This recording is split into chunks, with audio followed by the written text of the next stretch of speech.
Vergie Tovar comes up with a checklist to lose hate, not weight.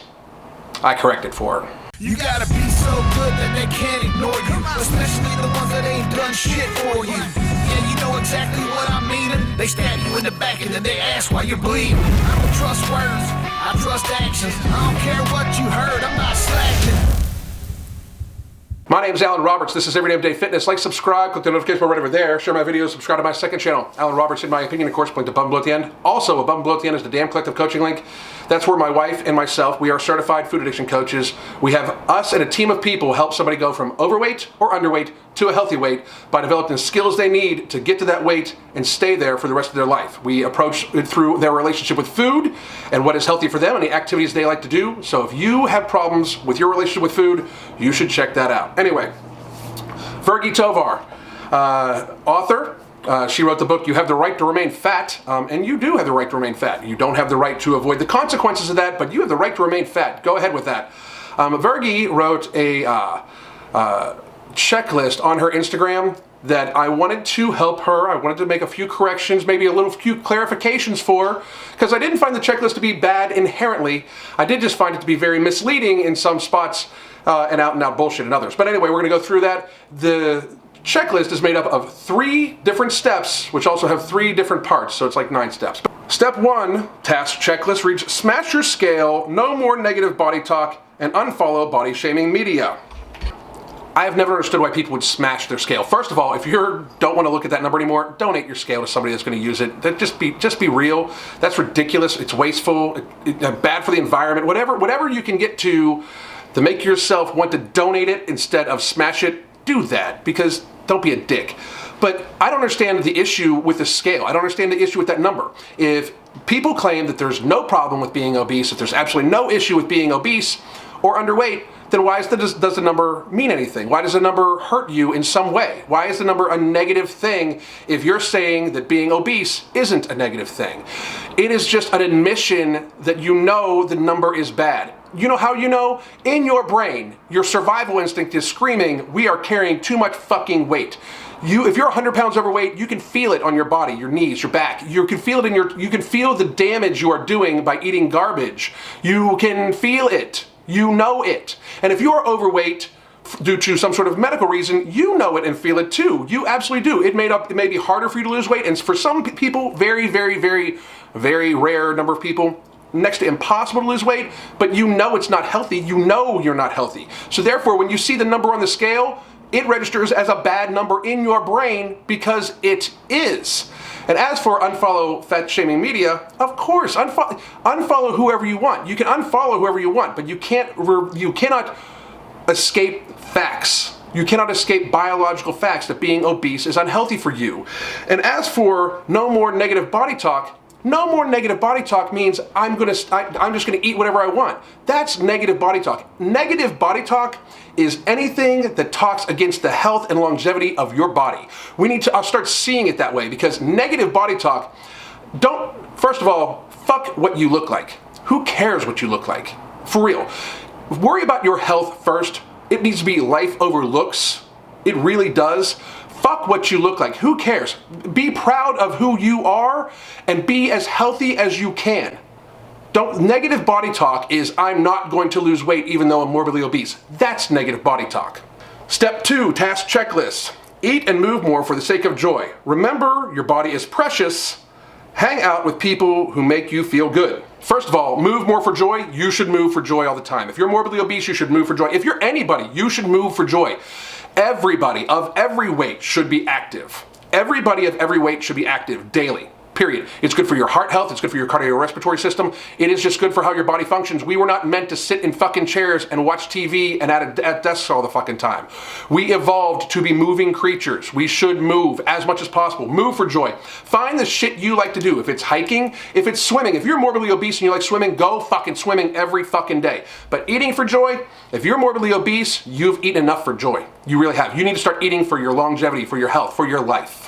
You actually need to view it that way. Hopefully, unless you have some sort of food addiction or binge eating disorder, you can find the foods that you like to eat that will fill you up, that meet your goals of living a long fucking time, of not getting type 2 diabetes. If you're a sugar addict, there's a high chance you're never gonna have sugar again because you're an addict, and people need to see that. There's so many people addicted to sugar or addicted to food in our society that are masking it as, I'm just gonna eat what I wanna eat.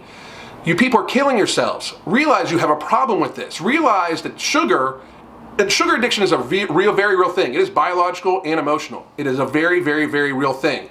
And for people that have sugar addictions, oftentimes they can't even eat fruit because fruit, the sweetness of fruit, will trigger off their addiction and they'll eat other shit that they're not supposed to. It's just the fact. It's how it is.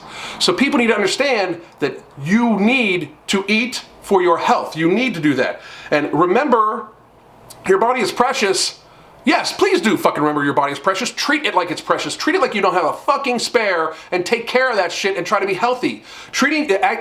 I find it amazing that a fat activist would say treat your body like it's precious. Because treating your body like it's precious, you are more than your fucking looks, people. You are more than just your aesthetics. If you identify with your own aesthetics, if you are more worried about, making sure people see you as pretty versus your long-term health, go to fucking counseling.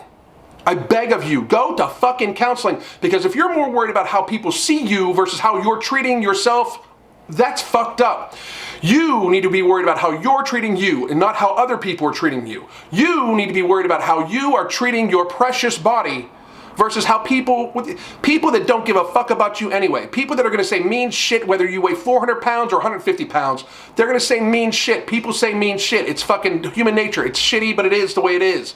So people are just gonna fucking do it. So you need to be concerned about how you are treating you. So you should treat your body like it's precious. That means get healthy. And as for hang around with people that are gonna make you feel good, if you're morbidly obese, those people are your doctor, your personal trainer, your nutritionist, your food addiction coach, those sorts of people. Those are the people that are gonna make you feel good. People saying you look great, you're awesome the way you are, if you're 350 pounds, if you have people like that in your life, that is not treating you good. That is lying to you. That is straight up bullshit lying to you. If you have people in your life, if you're morbidly obese, that are there saying there's nothing wrong with you and you're morbidly obese, that's not treating you good. Any of these influencers that are out there that say, you can be obese and you're fine, eat that piece of cake, that's not treating you good. That is lying to you. They're lying to you. That is going to rob you of years on your life and add years of pain onto it. That is the fucking truth.